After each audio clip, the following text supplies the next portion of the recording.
for the Prescott Centennial? I was down at Mile High. Good to go. That historical. All right. I hereby call to order the June 6th public hearing of the City of Prescott Preservation Commission. Members present at this meeting, starting on my right, are Christy Hastings, Russ Buchanan, Gary Edelbrock. On my left, far left, is Robert Burford. Next to me is Trinity Shelton. My name is Michael Todd. We have, let me see, there are, number of commissions present are 6, and it will require 4 votes for a majority. This is an open public hearing and is being videotaped and tape recorded by the city. The proceedings are being televised by representatives of the public media, local cable and/or radio stations, and may also be rebroadcast. All parties wishing to be heard on an issue are required to raise their hands to be recognized by the chairman prior to speaking. Speakers will be expected to state their name and address for the record so that we may know who is speaking and be able to contact them at a later date if necessary. Please turn off any cell phones or electronic devices, and if you haven't already done so, please sign the attendance roster before leaving the meeting. And I would say that our preservation specialist this morning is Kat Moody, and our recording secretary is Suzanne Derryberry. All right, so the first item is on the regular agenda, approval of the minutes of the April 11th, 2014 meeting. Has everybody had a chance to review those minutes, and are there any questions, comments, changes, corrections? There being none, do we have a motion for approval of those minutes? Motion to approve.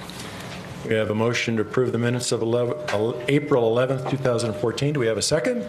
I'll second that. We have a second. All those in favor signify by raising your right hand and saying aye. Aye. All those opposed? Motion passes 6-0. The next item is HP 14-008, 137 South Cortez Street. It's a request for approval for signage changes for the First Baptist Church, and Kat Moody will make the presentation. Good morning. Good morning, Kat. This is a request for some additional signage at the First Baptist Church, and hopefully we won't have these sound things continuing, but the property sits on the east side of the courthouse plaza between Union Street and Goodwin Street, and there are 3 locations for the signage. Before I go into the details about the signage request, I'm going to just give you a view of this block at different periods in time, just so you have some context for what has been on this site previously. The Baptist Church building, the main building, is part of the original block that was located here. The oldest image I have, this is from 1880s, and this is before the building that's currently located on the site was situated on that block. As you can see, this is during a period, the fence in the foreground here is the fence that surrounded the plaza. This photo is actually taken from the roof of what would have been the old courthouse, the pink courthouse. And so this is looking back across. This is Howie's Hall here on this side of the picture. That is the current site where we're sitting today at City Hall. And this was the Wilson Lumberyard. And so that's why you've got stacks of lumber and things here. So you can see this is when Prescott had wooden sidewalks, and obviously a pre-fire photo of the block does give you perspective on the density on the hill above. Is pretty sparsely populated there. Do you know the date of that picture? It's from the early 1880s. Yeah, mid, to early. So And then this is a shot that's a little blurry, but it still depicts the block from 1978. So we're, 100, almost 100 years on. But I wanted to show the site with the corner building has been demolished. At one point, there was a large building here on the corner of Goodwin and Cortez.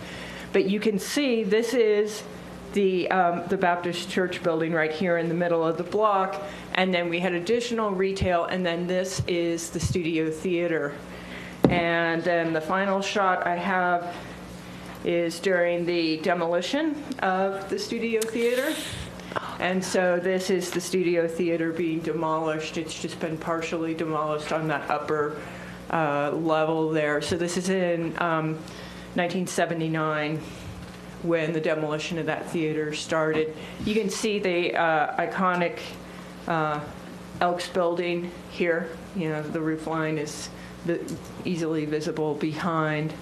But this is just a little historic perspective on what that block has looked like through time. The front of that building, the building here was at one point Jones Garage for many years. And in contrast, you can see this is what the building looks like today. So obviously, the stepped parapets have been eliminated, but the main building is still, anchoring that block of Cortez Street between Goodwin and Union.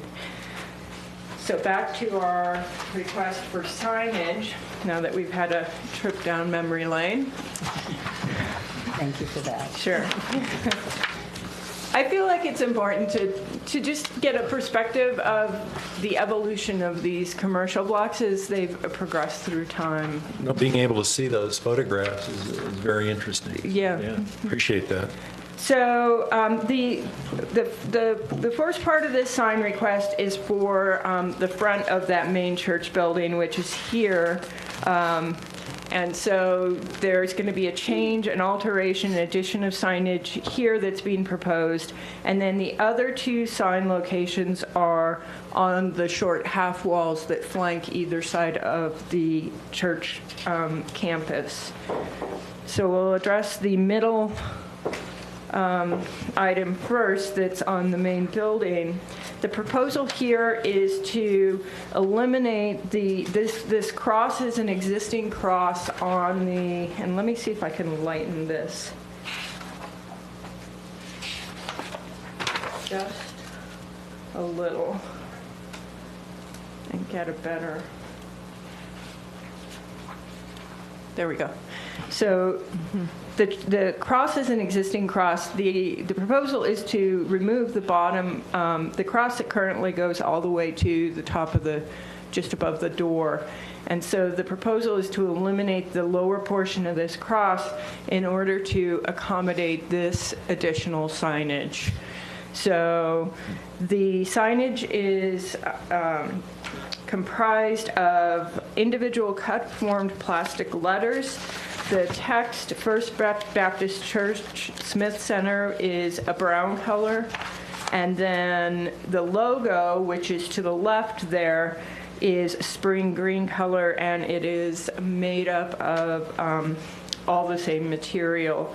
So that's the first portion of the request, is for the modification of the cross and then the additional signage underneath that shortened cross.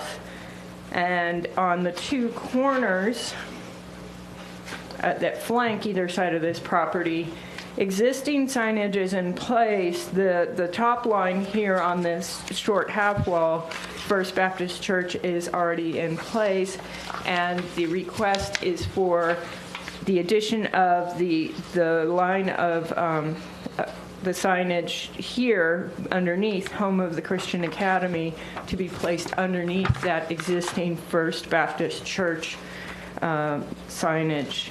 And that signage will be made from a aluminum cast aluminum letters, home of the Christian Academy. And those two walls, the signage is pretty much the same in this location at Union Street and this location at Goodwin Street. And we do have the sign contractor here, so with that, I will turn it over to you all for discussion. Thank you, Kat. I'll also mention that our planning manager, Mr. George Worley, has joined us. Are there any comments by the commissioners regarding the presentation? Anything? I would make one. It's just a suggestion. It's certainly up to the church if they want to do it. But I noticed that on the First Baptist Church, the Smith or Smythe Center, I'm not sure which it is, the letters are virtually flat up against the face of the building. It might give them a little more depth and a little more perspective if they, put a spacer behind them and moved it out a half inch to an inch, something like that. That's just a suggestion, not a requirement, but they might consider that. Any other comments? Do we have a motion then on HP 14-006? No, I'm sorry. That's, is that it? 008. I'm sorry. Do we have a motion? Well, Mr. Chairman, I would like to move that we approve HP 14008, Cortez Street, approval of signage for changes for the First Baptist Church. Okay, we have a motion. Do we have a second, please? Second. We have a second. We have a motion that's been seconded. All those in favor signify by raising your right hand and saying aye. Aye. All those opposed, motion passes 6-0. The next item is HP 14-009, 118 South Pleasant Street. It's request for approval for signage for Michael Taylor Architects. Kat Moody will make the presentation.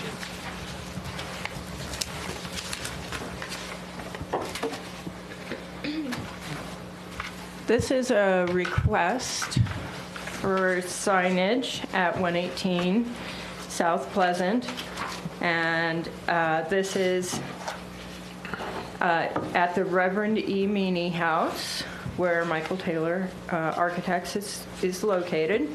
And this signage is a small sign located here on the stem wall, and so this is mounted to the stucco surface on the stem wall in front of the porch. And the sign is comprised of jet-cut aluminum letters and graphics. All the material is aluminum, and the graphics will be, the color will be applied over that. And the lettering is black, and then the graphic logo is a 10 by 10 square, and it's black and white with red accents. The elements of the sign will be mounted with threaded alloy studs into the stucco and masonry. And the square footage of this sign is within the allowable signage for this business. And we do have the sign contractor here. If you have any questions, I will turn it over to you all.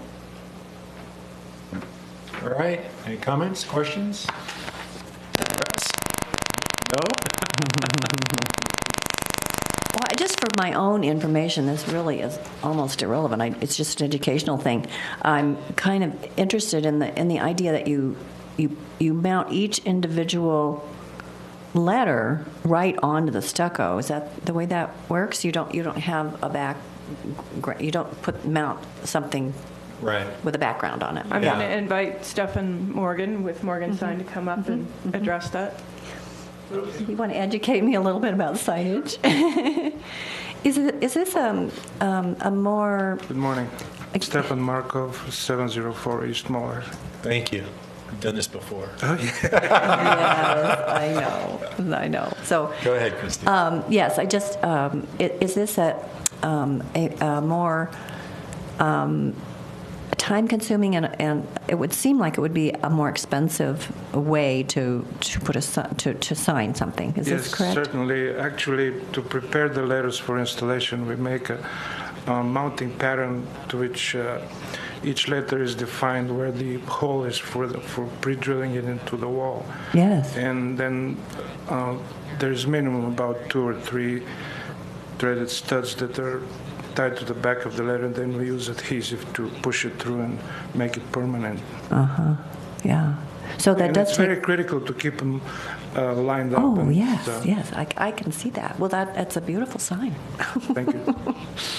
Yeah, it's more expensive, but it's a very nice way. Very to do sign. effective, yeah. And actually, that rectangle there, it defines the live area, how the sign balances to the wall, if you see it.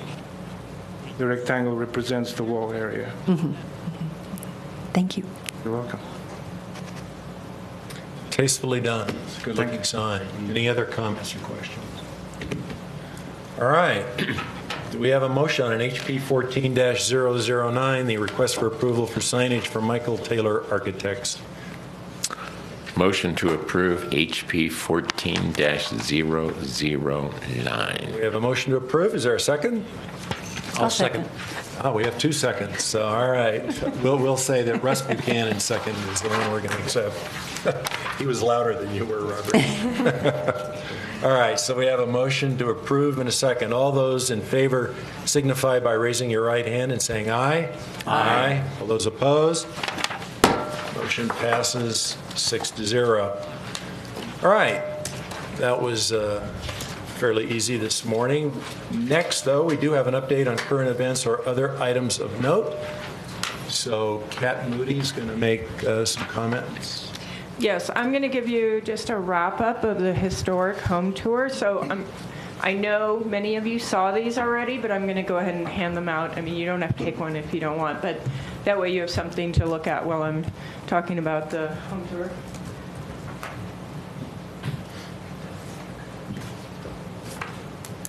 So these were the booklets that were given to the home tour participants that joined us for the home tour back on May 3rd. I don't think I have.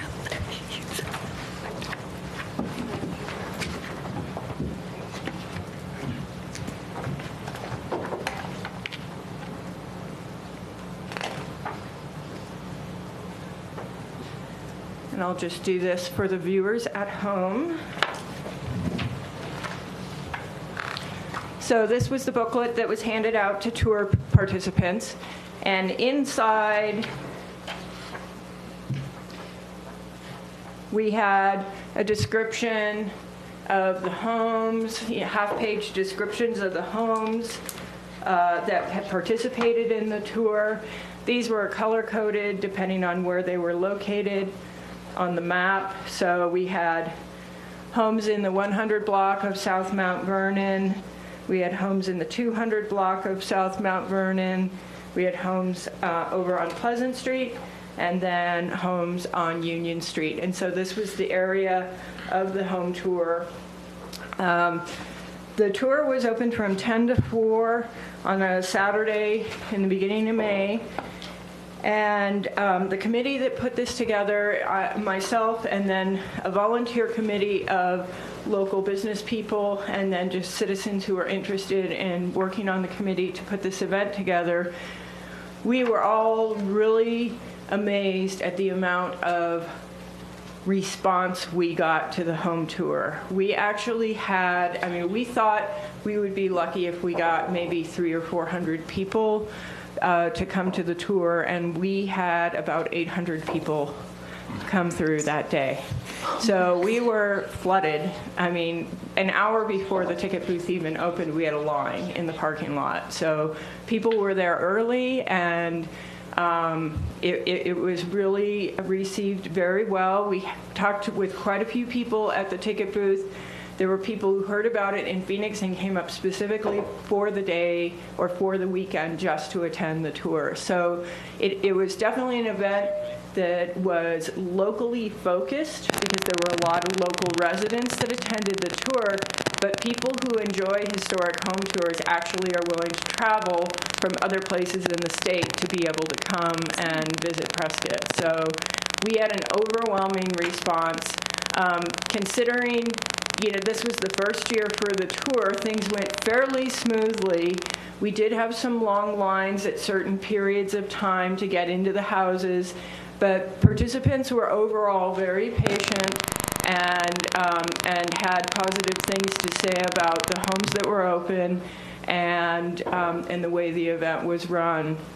And one of the benefits of the event is that we did actually, because it was so well received, we did raise some funds. And so the idea with the funds that were raised for the event were we're going to cover the costs for the event, and there were some event costs, insurance costs and rental costs, and supplies and materials and printing costs for the booklet. And so we will cover that, and then a portion of the proceeds are going back to the neighborhood participants so that they can have a thank you that says thank you for opening your home, and that money hopefully will either go into home improvement, continued historic preservation, or for some kind of neighborhood, type of event. Or, like on Mount Vernon, we had proposed that the residents could use it to help support Halloween candy costs. And then we had 3 volunteer organizations that helped us with the event. The Charlotte Hall Museum helped us with volunteers. The Elks Opera House Guild helped us with volunteers, and without those volunteers, the event would not have been possible. They helped us keep an eye on the homes, direct people to the right locations, answer questions, just generally assist. And then we had the Launchpad, which is a teen program here in Prescott that's recently gotten started, and the Launchpad did water sales for the event. And so we're going to give a donation check to each of those 3 organizations as a thank you for helping us with the event. And I would expect to see a newspaper article at some point regarding us donating those money back to those volunteer groups, because we want to do a follow-up story with the Courier if they're interested, so that we can show that we're giving the money back into the community from this event. And then anything that's left over after that will be used as seed money for next year's tour. And so because we had such a great reception, we do plan to do the tour again next year. We're still determining both what location it will be in, which historic district, and the timing. So that's still under discussion with the committee that organized this year's event. But the idea is this tour would rotate between different National Register districts and be able to highlight different historic districts around Prescott. So anyway, I'd like to thank, I'm going to just list off the property owners, because they really, without the homes that were open, the event wouldn't happen. So Christy Hastings opened her home on South Mount Vernon. Carolyn Thomas opened her home. Ron and Linda Woodward, also on South Mount Vernon. Robin Holmes and Phyllis Carpenter in the 200 block of South Mount Vernon opened their homes. Gail Ellis opened just the main room of the Pleasant Street Inn. And then on Union Street, Alex Vakula, Don Orr, and Patty and Warren Cools opened their homes. And so thank you very much to the property owners for giving us the opportunity to showcase their beautiful residences and to get people out on the street. We had help from people like Russ as part of the volunteer groups, and as you can attest, it was a real community event. There were a lot of people walking the streets that day, and it was a real presence and a real supportive community event that highlighted historic preservation. So we're very pleased with the way that went. Did the regulators participate? You said there was volunteers from Charlotte Hall. Would you like to? The Arizona Rough Riders, there was a couple of our members Okay. that were there. I imagine there was regulators around. They seldom miss an opportunity. No comment. And I would like to reiterate much of what you said. I went on the tour as just a visitor to see, which was fascinating, and I was amazed at how many people were walking the neighborhoods. It was like a real hoedown event out there. And I want to thank the people that opened their homes. I know that there were a lot more people than they anticipated. They did a lot of work. I know Christie was in period costumes. The Woodwards are in period costumes and gave great tours of the history of their homes. And I think it was very much appreciated. We had friends who came down from Flagstaff to see it. So you're right. People came from around the state to enjoy this. And one of the considerations that you could also consider in future years, rather than in addition to the neighborhoods, is even the downtown Whiskey Row area.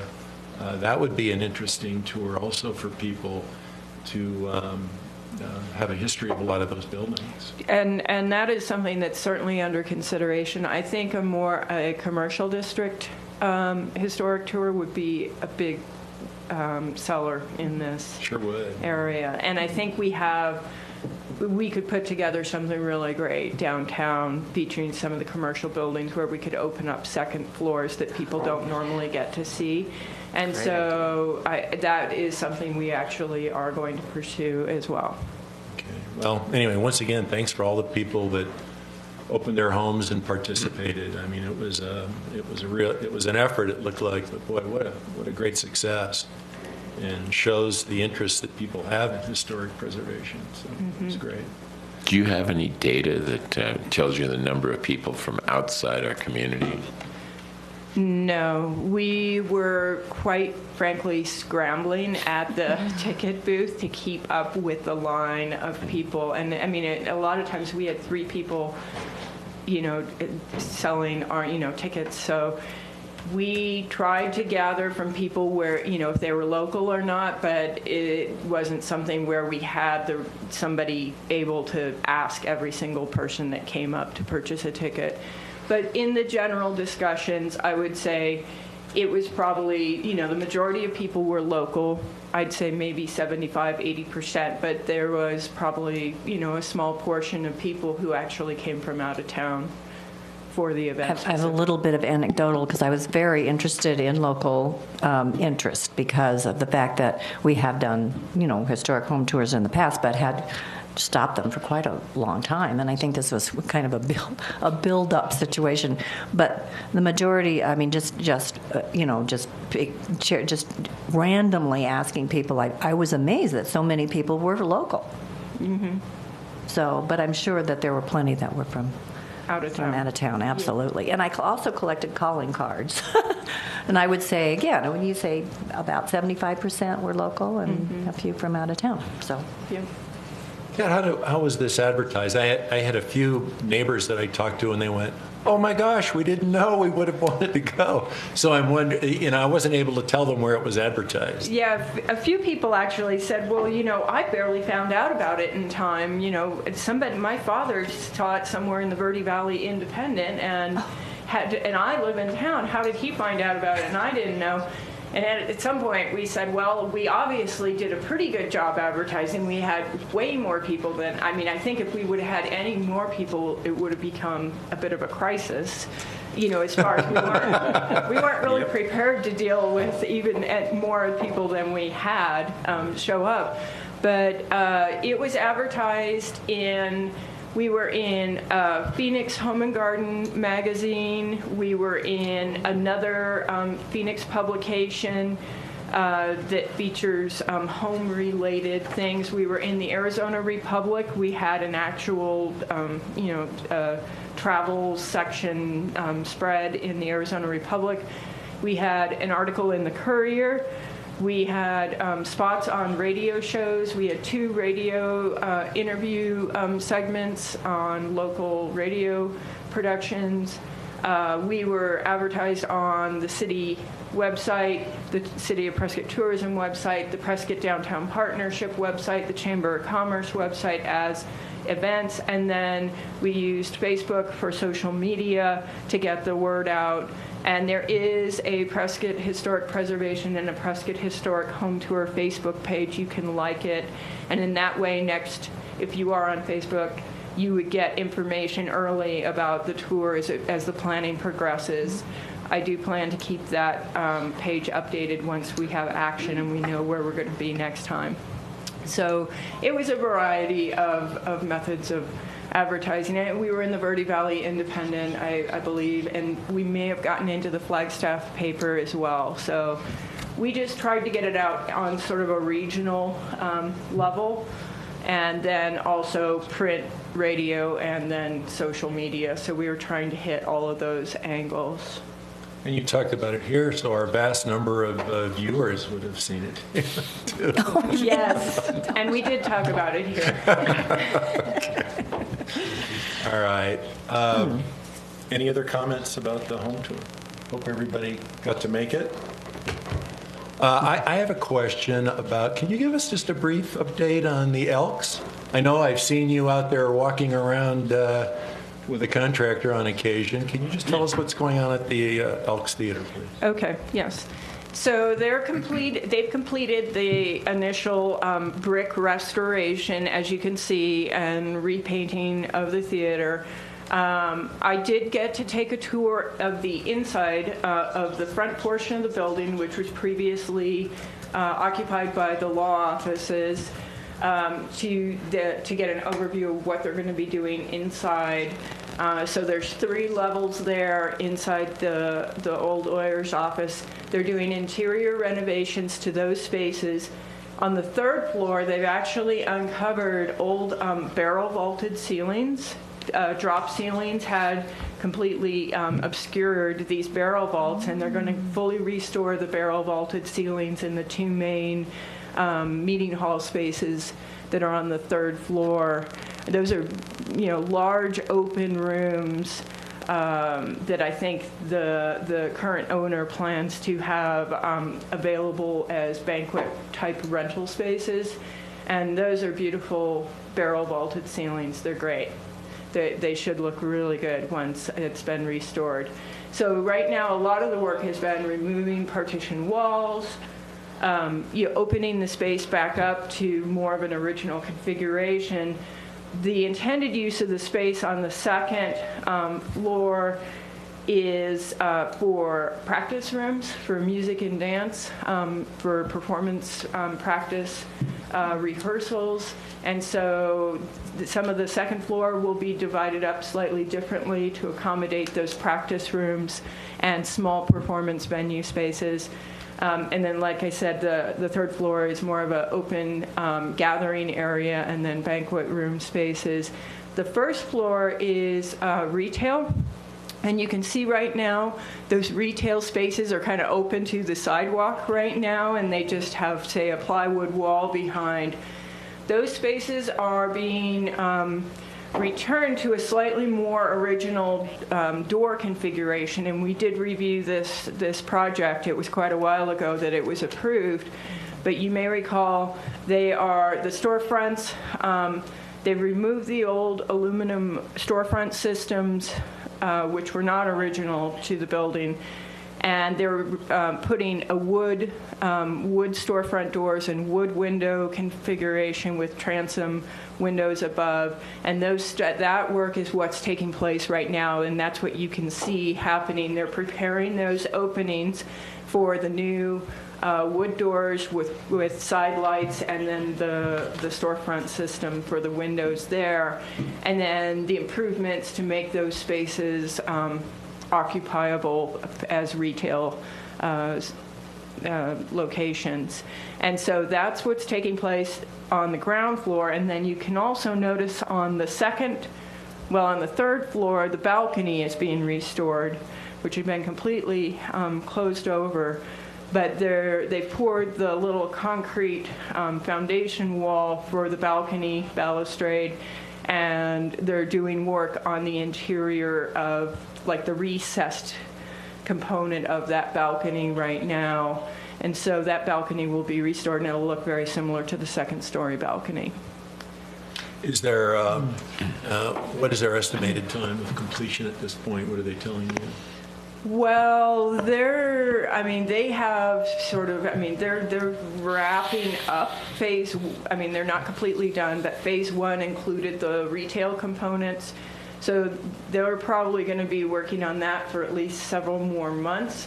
And then we're probably going to see another submission for phase two, and then there's going to be a whole phase two component as well for the continued renovation of the interior spaces for the performance rooms, and then also some work that's going to take place with mechanicals on the roof. And so I anticipate we may see another submission from them, but I mean, ultimately, till it's done, it could be quite a while. So, but the outside, the visual part that the public sees, it sounds like maybe the end of the summer, that should be wrapped up, and then the next phase will be mostly interior and Mostly. Mechanical. And then some work on the roof. yeah. Like there's some of the trim components along the rooftop right now are not completed because they have to finish other work related to mechanicals on the roof before they trim those top. So there are some small visual elements along the roof line that will change over time once the mechanical work has been done. Great. Well, thanks for the update. Sure. Anybody have comments about the theater? Yes. Kat, I was wondering if there's any possibility of a scheduled tour possibly coinciding with a meeting for this council? For the Elks? Yeah. Yeah, I think I can set something like that up. That'd be great. Yeah. I'd love that. I would love that. Okay. And I'm sure that would be part of your annual tour also, to include the Elks Theater. Certainly, yes. Oh, yeah. Yes. Yeah, we'd love to see it. It's great. The sign in front of the Hacienda is now under construction, Oh, the freestanding monument sign. freestanding monument sign. And perhaps, I had asked you outside, an update on the Hinson property, and perhaps the other commissioners would like to hear that. Okay. So you may notice the Hinson infill project, the columns are up for the fence. The fence is being powder coated, and the final fence cannot go in until they've done the planter work in front there. They need to do the planter work first before they install the permanent fence. So the landscape work should begin shortly, and that will include the planter component. And then you'll see the chain link fence go away and the wrought iron fence go up, and you'll start to see that property get developed out with the walkway through to the garage and the fence, and the stage area, the elements that we reviewed recently. So I anticipate to see work starting to happen on the ground there very soon. All right. Any other comments? Do you have any other items, Kat? No, I'll just make an item of note is that next month I will not be here, so I've asked George Worley to be the representative at the meeting, so I just wanted to give you a heads up about that. I'm going to be out of town. So. All right, thank you. I want to make one comment, kind of dovetails into what you talked about, the success of the historic preservation tour efforts. Last month, I wasn't here, and I was on the East Coast, and part of it had to do with visiting families, but I made it a point that I wanted to see some of the historic areas of the East Coast that had been done literally within the last 40 years that were successes. And I went to Old Town Alexandria, Virginia, that had been a historic district, obviously, since the Revolutionary War, but Appomattox Courthouse, Charleston, South Carolina, Savannah, Georgia. And these were areas, especially the last two, that were literally urban ghettos in the 60s. And they made an effort towards historic preservation and restoring these places, the harbor fronts, the old homes, the commercial districts. A lot of it's geared toward residential, but there are also commercial areas. And the success of these towns is just incredible. It's hard to get hotel rooms. There are tourists, much like our day where we had this on Mount Vernon. They're like that every day around their community related to historic preservation. And they do their harbor fronts, like San Antonio has a river walk, that sort of thing.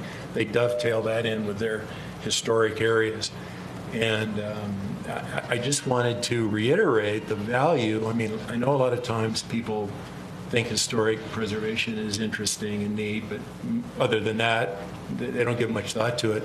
But it is truly can be an economic engine to drive a community and bring vibrancy and activity and tourism and economic growth to a community. And I think, this town has such a great infrastructure and history that it would really be nice to see a great effort in terms of historic preservation and how it's promoted. I know that in some of the towns, specifically Havana, Georgia was one of them, that they have a brochure, a walking tour brochure, and they have a history. They may have, I think they had literally had about 40 different stops along this walking tour. It took you the better part of the day to do it. But they had a full history on each stop where you could go see it. Some of them you could go into, not all of them because they were private residences, but they did a great job in that respect. And there were some private companies. Does everybody know what those Segways are? Those two-wheeled devices that you stand on. They literally had private tour companies that would take tourists around on Segways, and families loved doing it. There were a lot of kids that would do it because that was they'd never done it before. So they'd drive around through the community and they'd stop at each of these historic places. The tour guide would talk about it and they'd move on to the next one. And it was just amazing the creativity that they had and how they generated that kind of enthusiasm based on their historic preservation. So it's there to be done, and it can be done, and these kinds of places have done it. So I just wanted to, and I think your discourse on the success of the home tour points out to that fact. So I just wanted to reiterate that. Yeah, I would agree. And I think heritage tourism for Prescott is a really important component of our tourism focus because that is one of the things that people come here for. Mm-hmm. Yep. Well, thank you. Thank you for your efforts, too. Any other comments, questions, thoughts? The conference is coming up next? The conference is, I am attending the conference next week. So, yes, I will be going down on Wednesday, and the conference takes place Wednesday through Friday evening, so then I'll be coming back Saturday. So, yes, I'm attending the conference. So when I return at the August meeting, I'll be able to give you a summary of events and things that came up at the conference and give you a wrap-up for that. Okay, well, we'll look forward to that in August. Have a safe trip in July. Thank you. We will miss you. And if there's nothing else, I will adjourn the June 6th, 2014 meeting of the City of Prescott Preservation Commission. Thank you.